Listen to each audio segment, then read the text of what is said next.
Salut les pilotes, c'est Stéphane, Windy FPV, j'espère que vous allez bien, ça me fait très plaisir de vous retrouver sur la chaîne.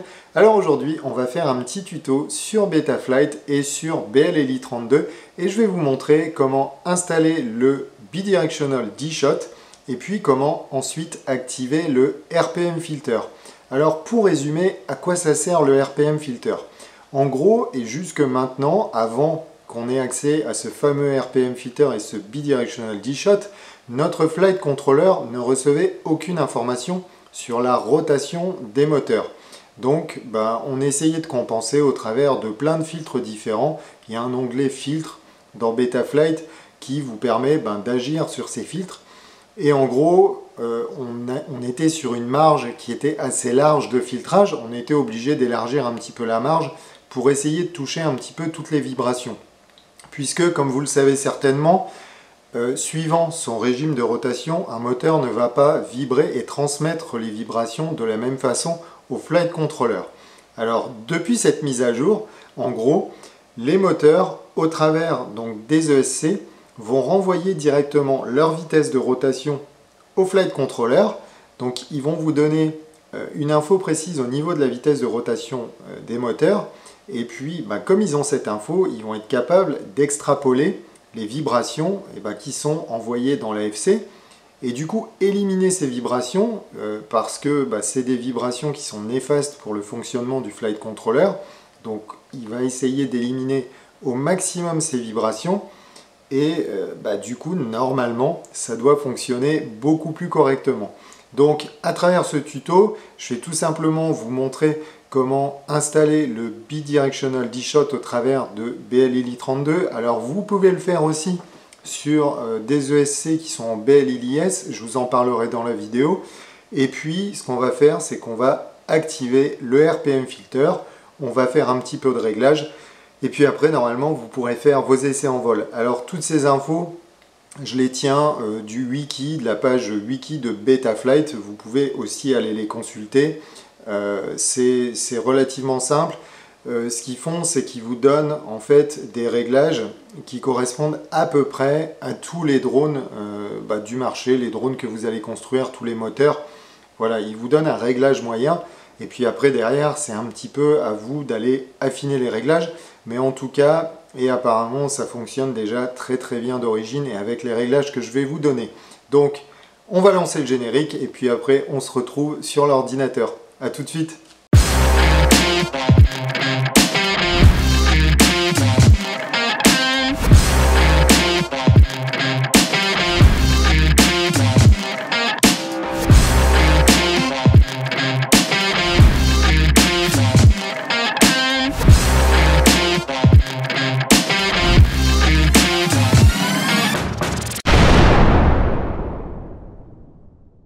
Alors la première chose qu'on va faire, c'est flasher nos ESC vers la dernière version de BLLI. Donc ici, vous aurez besoin d'un logiciel qui s'appelle BLLI Suite 32 et ce sera la version 32.7.0.9. C'est la dernière version à jour, il me semble. Donc vous allez avoir besoin de ce logiciel. Alors ça concerne les ESC qui sont en BLLI 32. Pour les personnes qui ont des ESC en BLLI S, vous avez quand même la possibilité d'activer donc ce fameux RPM Filter en passant par un autre logiciel. Alors je ne vais pas vous expliquer dans cette vidéo comment faire, mais la procédure est quasiment la même. Donc vous pouvez utiliser ou soit JESC ou soit Jazz Mavic ou Jazz Maverick, je crois, mais en tout cas je vous mettrai le lien dans la description. Mais là on va s'intéresser donc à des ESC qui sont en BLLI 32. La méthode restant quasiment la même pour des ESC qui sont en BLLI S. Donc avec ça, on va pouvoir activer notre fameux RPM Filter.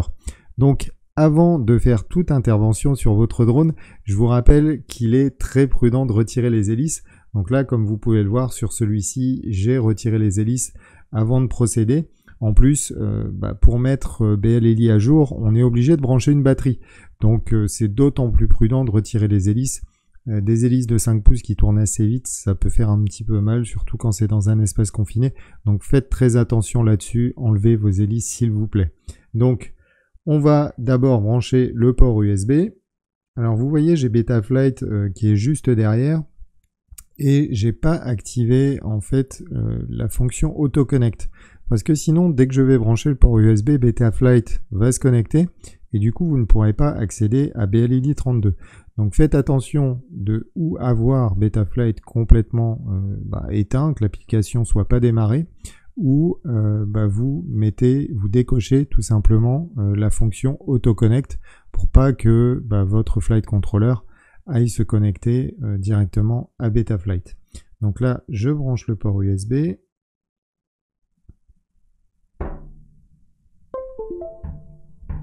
Voilà, donc il l'a bien détecté. Et maintenant, je vais brancher ma batterie. Voilà.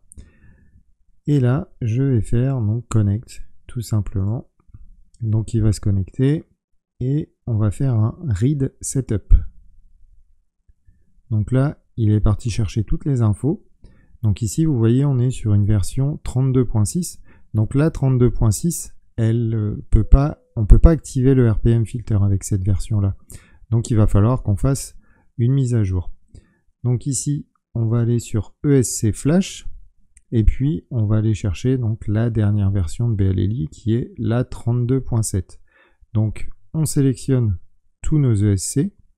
Avant ça, peut-être ce qui est intéressant de faire, c'est de vérifier sur chaque ESC le sens de rotation qu'on a donné pour être sûr que on retrouve bien les paramètres. Donc le 1, vous voyez, il est reversed, le 2, il est en normal, le 3, il est en normal, et le 4, il est reversed.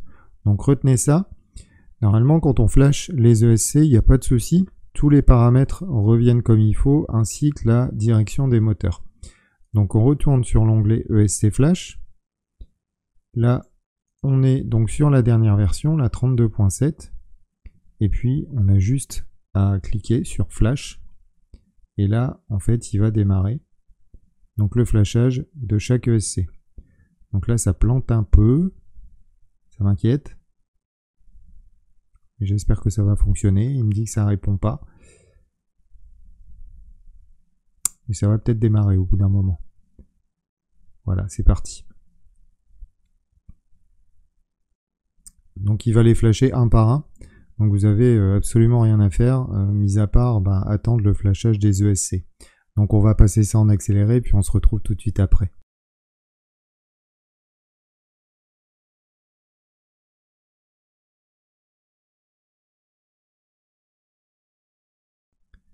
Donc voilà, le flash est terminé. Donc vous pouvez voir qu'il y a un petit récap et qui vous dit en combien de temps ils ont été flashés, qui sont activés correctement. Donc on n'a aucun souci là-dessus. Ce qu'on va juste faire, c'est qu'on va retourner donc sur le SC Setup et puis on va regarder que les moteurs sont toujours dans le bon sens. Donc vous voyez, le 1 est dans le bon sens, le 2 toujours dans le bon sens, le 3 et le 4, ils sont dans le bon sens. Alors si vous voulez aussi activer votre PWM Frequency et mettez-le à 48 kHz, il paraît que ça a quelques avantages. Donc moi je le fais, après j'ai pas fait l'expérience avec et sans, enfin le mettre à 24 ou à 48, mais en tout cas c'est assez recommandé de mettre ce fameux PWM Frequency donc sur 48 kHz. Donc une fois que c'est terminé, là on peut cliquer sur Disconnect, les ESC vont redémarrer. Et puis là, ce qu'on peut faire, c'est quitter le programme et puis débrancher la batterie, puisque maintenant, les réglages qu'on va faire avec Betaflight, on n'en aura plus besoin. On n'aura plus besoin de la batterie, on aura juste besoin du port USB. Donc là, j'ai déconnecté ma batterie. Et puis maintenant, on va se connecter donc sur Betaflight. Donc là, comme vous pouvez le voir, je suis sur une version 4.0.6. Donc on va mettre la dernière version à jour. Le target, c'est un Matek F722 SE. Ça, on va en avoir besoin aussi lorsqu'on va mettre à jour donc notre flight controller. Donc ici, on va quand même aller dans le CLI et puis on va taper diff all. Ça va nous permettre en fait d'avoir tous les paramètres qui sont différents des paramètres d'origine. Et il y en a certains qui m'intéressent puisque sur ce drone-là en particulier, sur cet Hyperlow, le flight controller il est monté à l'envers. Donc du coup l'ordre des moteurs est changé et j'ai pas envie de me retaper tout à recalculer on va dire. Alors d'ailleurs sur Culture FPV je vous invite à regarder ça. Il y a ils ont mis au point un petit calculateur qui vous permet de remapper vos moteurs. Si vous êtes dans le même cas, si votre FC est installé à l'envers, enfin c'est pas la FC, c'est le SC qui est pas forcément installé dans le bon sens. Donc du coup les moteurs ne correspondent pas à l'ordre de Betaflight. Donc si vous voulez les remettre dans l'ordre, je vous invite à aller regarder ce petit tuto. Enfin c'est même pas un tuto, c'est une petite appli en fait qu'ils ont mis à notre disposition et qui est super pratique et qui vous permet directement de recopier cette fameuse ligne de code qui va vous permettre de remapper vos moteurs. Alors moi les moteurs ils sont mappés ici. Donc j'ai déjà fait un copier-coller au niveau de ces infos là que j'ai stocké sur Word. Donc j'aurais plus en gros qu'à refaire un copier-coller dans l'autre sens vers Betaflight. Et puis après aussi ce qu'il y a aussi sur ce drone c'est que comme je vous ai dit la FC elle est retournée de 180 degrés donc sur l'axe de roulis, donc il faudra pas oublier aussi de remettre cette info là dans Betaflight. Donc ça se fera dans l'onglet configuration. Donc on va pas trop s'écarter du sujet. Là ce qui nous intéresse c'est d'activer donc le RPM filter.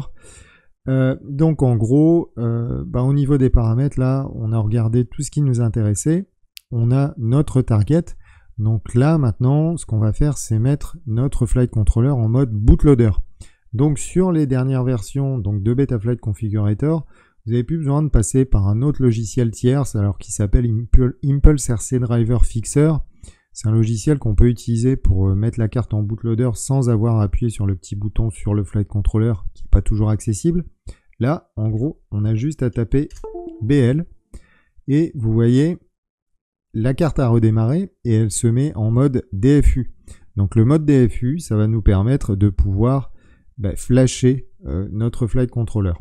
Une fois que vous êtes en mode DFU, vous allez sur Firmware Flasher. Et là, vous allez chercher, donc là, il va rechercher toutes les versions, c'est pour ça qu'il me fait un peu attendre. Voilà, il va chercher toutes les versions qui sont dispo de Betaflight. Donc, on va sélectionner la Matek F722 FE. Alors vous, ce sera peut-être pas la même, hein. Mais pour ce qui me concerne, c'est celle-ci. Alors, je vais prendre la version Legacy, puisque c'est une carte qui vient directement du constructeur.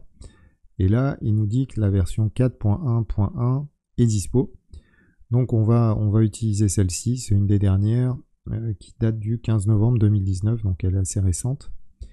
Et puis ensuite, vous cliquez sur Load Firmware. Et une fois que le firmware donc, a été chargé sur l'ordinateur, là on va pouvoir l'envoyer directement au flight controller. Donc là on va refaire Flash Firmware.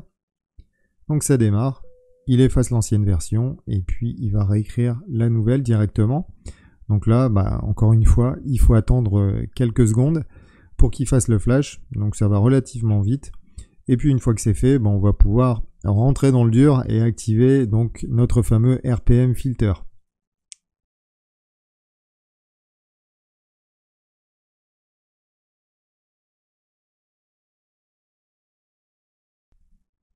Donc maintenant, comme vous pouvez le voir, la nouvelle version de Betaflight est installée. Donc la 4.1.1, on peut vérifier donc en haut à gauche que c'est bien le cas. Et on a toujours le target en Matek F722 SE. Donc là, je vais devoir rentrer quelques paramètres avant donc qu'on active le RPM filter, puisqu'il a effacé en gros tous les paramètres d'origine que j'avais sur la carte. Donc j'ai pris quelques notes que je vais recopier rapidement. Donc au niveau des connexions, moi l'UART2 il est en Serial RX, donc ça c'est toujours le cas. Ensuite l'UART3 c'est mon TBS Smart Audio, donc ça c'est le VTX, donc ça c'est bon. Et puis l'UART6 c'est l'information qui vient de mes ESC, donc je marque juste ESC Auto, je fais Save and Reboot, il prend tout en compte et puis la FC redémarre. Donc là je suis pas en autoconnect, donc là je fais Connect, et puis ensuite, là on est passé par l'onglet port, donc on va aller dans configuration. Donc ce que je vais faire, pour pas oublier, je vais retourner ma FC 280 degrés. Et puis, on va changer aussi donc notre récepteur, puisque moi je suis en Crossfire, donc c'est un Serial Based Receiver, et c'est CRSF.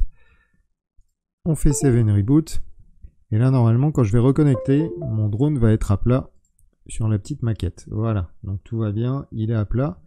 Donc je vérifie quand même qu'il tourne dans le bon sens, il n'y a pas de souci. On est tout bon là-dessus. Donc maintenant, on va pouvoir passer à notre D-Shot, notre Bidirectional D-Shot. Donc pour ça, on va retourner dans l'onglet Configuration. Alors ici, on va se mettre en D-Shot 300, parce que si on monte plus haut, en fait, c'est au niveau de la fréquence du Gyro Update Frequency que ça va être compliqué. Donc évitez de monter au-dessus de 4 kHz. Dans les premiers temps, faites des essais à 4 kHz. Donc 4 kHz, en fait, ça correspond à un D-Shot 300 et c'est pour ça qu'on met notre D-Shot à 300. Donc une fois que vous avez fait ça, ensuite vous allez sélectionner le nombre de pôles au niveau de votre moteur. Donc pour ça, vous avez deux méthodes, ou soit vous regardez directement sur le site du constructeur, en général c'est indiqué, et si vous ne savez pas, à ce moment-là, vous les comptez. Tout simplement, vous comptez donc le nombre d'aimants qui sont sur les rotors de votre moteur. Donc vous mettez un petit bout de scotch, vous faites un repère et puis vous comptez. Alors moi, en ce qui me concerne, là-dessus, je suis en 14 pôles. Donc là, je ne change rien. Je le laisse comme ça. Et ensuite, là, je vais activer donc mon Bidirectional D-Shot. Donc il vous dit bien effectivement que ça demande qu'il y ait le firmware qui soit à jour. Donc c'est ce qu'on a fait juste avant avec BLLI 32. Donc une fois qu'on a fait ça, maintenant on va sauvegarder. Là on a à peu près tout fait au niveau de cette page. Donc vous faites Save and Reboot. Donc il va se reconnecter. Alors je vais réactiver l'autoconnect, comme ça j'aurai pas à recliquer à chaque fois. Et puis maintenant il va falloir qu'on aille dans le CLI. Alors dans le CLI on va avoir deux lignes de commande à taper. Donc la première c'est set. Alors vous inquiétez pas, je vais vous les mettre directement dans la description de la vidéo, comme ça vous aurez juste à les recopier, à faire un copier-coller, appuyer sur entrée, et ça fonctionnera tout aussi bien. Donc la première ligne de commande qu'on va taper c'est set D-Shot, donc tiré du bas burst, et ensuite un espace égal off. Vous tapez sur entrée. Donc là, il l'a pris en compte. Il vous le dit, D-Shot burst set to off. Et la deuxième ligne de commande que vous allez devoir taper, c'est set. Alors, scheduler.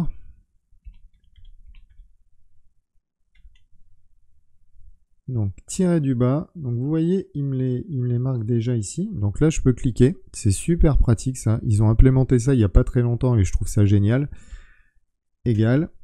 Et là, par contre, on va le mettre sur on. Et vous appuyez sur entrée. Donc, scheduler optimize red set to on. Donc, c'est tout bon.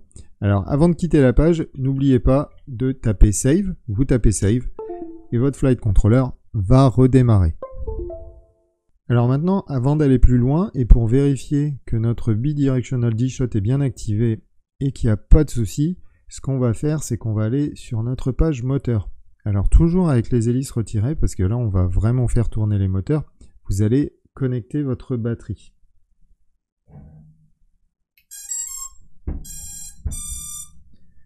Une fois que votre batterie est connectée, vous allez cliquer sur « Je comprends les risques ». Et ici, vous voyez, vous avez des petits E à chaque moteur. C'est le taux d'erreur, en fait, qui est renvoyé. Donc si ce taux d'erreur se met à monter anormalement, il faut que ce soit très très bas. Donc là, on va démarrer les moteurs. Et vous voyez, mon taux d'erreur reste à 0. Donc ça veut dire que mon Bidirectional D-Shot il est bien activé et qu'il n'y a pas d'erreur. Si vous avez une erreur, arrêtez tout, faites même pas voler votre drone et essayez de trouver la cause de votre erreur. Alors j'ai mon petit chien qui se secoue là à côté, vous avez peut-être entendu. Ah ma YOLO, ça va bien. Et donc du coup ce taux d'erreur surtout, n'allez pas voler. Si votre taux d'erreur monte anormalement, je pense même que au-dessus de 1%, c'est pas bon du tout. Donc là, restez à 0%. Là, vous voyez, je fais monter les vitesses. Et il n'y a pas de souci, ça reste à 0%. Donc je vais pas pousser parce que ça fait énormément de bruit. Et voilà, il faut que vous vérifiez que votre taux d'erreur, il est à 0%. Et comme ça, là, vous êtes sûr que votre bidirectional D-Shot et votre RPM filter, par conséquent, vont bien fonctionner. Donc là, on peut débrancher. Et puis, la dernière chose qu'on va faire, c'est aller au niveau de notre pit tuning. Donc là, on va faire des réglages. Alors, ces réglages, je les ai pas inventés. Il y a Joshua Bardwell qui en a parlé. Et puis, si vous allez sur le wiki de Betaflight, en gros, il vous donne des indications il vous donne des réglages qui vont fonctionner avec quasiment tous les drones. Donc je pense que c'est des bons réglages à adopter pour commencer à utiliser justement ce bidirectional D-Shot et ce fameux RPM filter. Donc là, on va aller dans la page Filter Settings et puis on a quelques réglages donc à retoucher. Donc on a le Gyro RPM filter donc qui est ici. Lui, il faut tout simplement le mettre sur 1. Donc on va le descendre jusqu'à 1. Et puis ensuite, on a le Dynamic Notch Filter. Alors, au lieu de le mettre sur Medium, on va le mettre sur Low. Et puis, au niveau des chiffres, ça va être 0, 250 et 90. Et une fois que vous avez réglé tout ça, vous pouvez cliquer sur Save. Et c'est tout bon. Normalement, à partir de là, on a bien activé donc le RPM filter, le bidirectional D-Shot, et puis on peut aller se faire un test en vol. Alors, malgré tout, n'oubliez pas de remettre vos PIDs. Les PIDs, les changez pas pour l'instant. Faites un vol comme ça, et puis surtout, vous faites un stationnaire d'une trentaine de secondes et vous vérifiez la température de vos moteurs pour voir comment tout ça réagit. Et puis, si vous voyez que ça fonctionne bien, à la rigueur, là, vous pouvez vous servir alors de ces petits sliders. Vous les envoyez un petit peu sur la droite, tout doucement, pour voir si ça améliore justement les caractéristiques de vol de votre drone. Mais déjà, en tout état de cause, le fait d'activer ce fameux RPM filter, ça va certainement grandement réduire tout ce qui est phénomène de prop wash. Donc vous allez certainement sentir une différence déjà de base. Et puis après, bien sûr, si vous voulez pousser un petit peu, vous utilisez, comme je vous l'ai dit, ces petits sliders. Alors il y a certaines personnes qui sont pas fans de ces sliders qui préfèrent garder le contrôle complet. Alors après, ça c'est vous qui voyez, c'est à votre choix. Moi je trouve que voilà, c'est bien d'avoir intégré ça parce que les personnes qui débutent les PID savent pas forcément comment ça fonctionne. Moi-même, je suis pas un grand spécialiste. J'ai pu discuter avec Dom FPV qui lui gère beaucoup plus. Alors il m'a dit effectivement que lui n'aimait pas ce genre de slider, mais il était d'accord sur le fait qu'effectivement ça pouvait aider un petit peu les débutants, puisque après vous avez des zones rouges, donc ça vous permet quand même de déterminer des limites que vous n'aurez pas à dépasser. Mais quoi qu'il arrive, quand vous allez commencer à utiliser ces sliders, justement, faites un vol de 30 secondes, faites un petit essai, reposez-vous, vérifiez la température de vos moteurs, ça vous évitera de cramer un moteur. Et puis derrière, voilà, vous rentrez vos rates, les rates que vous utilisez, les filtres, on les a vus. Donc une fois que c'est fini, une fois qu'on a fait tous ces réglages, vous allez pouvoir faire un essai en vol et puis voir comment ça se passe. Alors voilà, ce tuto est terminé. J'espère que ça vous aura plu et que vous aurez appris plein de choses. Donc comme d'habitude, n'hésitez pas à mettre un petit pouce, à mettre un commentaire, à poser toutes les questions que vous voulez, je me ferai un plaisir d'y répondre. Et puis surtout, à vous abonner à la chaîne. En attendant, je vous souhaite de très très bons vols et puis je vous dis à très bientôt. Ciao!